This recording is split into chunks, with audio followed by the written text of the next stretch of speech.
प्रेमचंद का जन्म 31 जुलाई सन 1880 को बनारस शहर से 4 मील दूर लम्ही गांव में हुआ था। उनका मूल नाम धनपत राय श्रीवास्तव था। उनके पिता का नाम मुंशी अजायब राय था, जो लम्ही में डाक मुंशी थे। उनकी माता का नाम आनंदी देवी था और प्रेमचंद का बचपन गरीबी में बीता। 1898 में प्रेमचंद ने अपनी हाई स्कूल की परीक्षा पास की। इसके बाद उन्होंने एक स्थानीय स्कूल में शिक्षक के रूप में काम करना शुरू कर दिया, लेकिन अपनी पढ़ाई जारी रखी। उन्होंने अंग्रेजी, दर्शन, फारसी और इतिहास विषयों के साथ माध्यमिक परीक्षा पास की। बाद में उन्होंने शिक्षा विभाग के उप निरीक्षक के पद पर भी काम किया। 1919 में उन्होंने इलाहाबाद विश्वविद्यालय से बीए की डिग्री प्राप्त की। नवाब राय के नाम से मुंशी प्रेमचंद कहानी लिखते थे। वे पहले नवाब राय के नाम से उर्दू में लिखते थे और बाद में प्रेमचंद नाम अपनाया।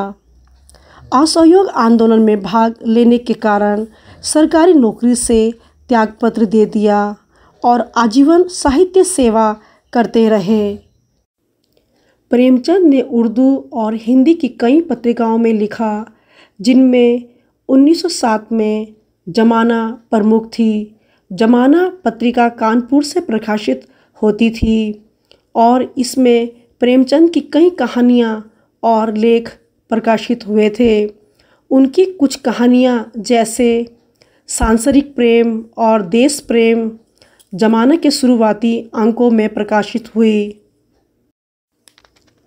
प्रेमचंद ने सेवा सदन नाम से महान उपन्यास लिखा। हिंदी में जब सेवा सदन प्रकाशित हुई तो हिंदी संसार में धूम मच गई। प्रेमचंद ने रंगभूमि उपन्यास की रचना पहले हिंदी में की, फिर उसे उर्दू में प्रकाशित करवाया। वह अब हिंदी और उर्दू दोनों में लिखने लगे।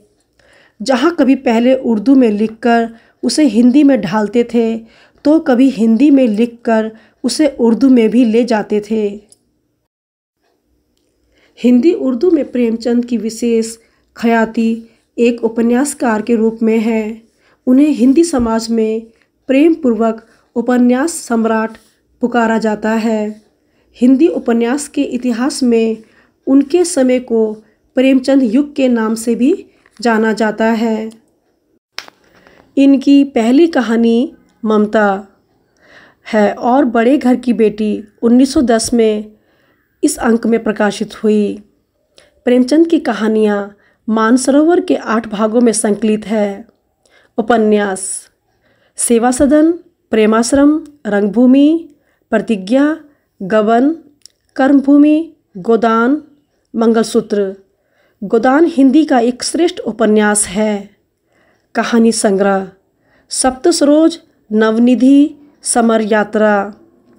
चर्चित कहानियाँ 2 बैलों की कथा, ईदगाह, ठाकुर का कुआं, पूस की रात, कफन, बूढ़ी काकी, पंच परमेश्वर, बड़े घर की बेटी, नमक का दरोगा, बड़े भाई साहब।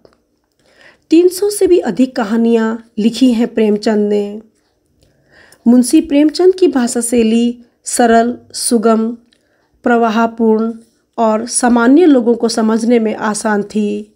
उन्होंने अपनी भाषा में उर्दू और हिंदी के मुहावरों का प्रयोग किया है, जो भाषा को प्रभावशाली बनाते हैं। उनकी भाषा में गरीबी, शोषण और सामाजिक अन्याय जैसे मुद्दों को प्रभावशाली ढंग से व्यक्त किया गया है। प्रेमचंद का सबसे छोटा उपन्यास निर्मला है। यह उपन्यास 1927 में प्रकाशित हुआ था। उन्होंने माधुरी मर्यादा नामक पत्रिकाओं का संपादन किया तथा अपना प्रेस खोलकर जागरण नामक समाचार पत्र तथा हंस नामक मासिक साहित्यिक पत्रिका भी निकाली। उनके प्रेस का नाम सरस्वती था। मुंशी प्रेमचंद की मृत्यु लंबी बीमारी के बाद 8 अक्टूबर 1936 को हुई थी।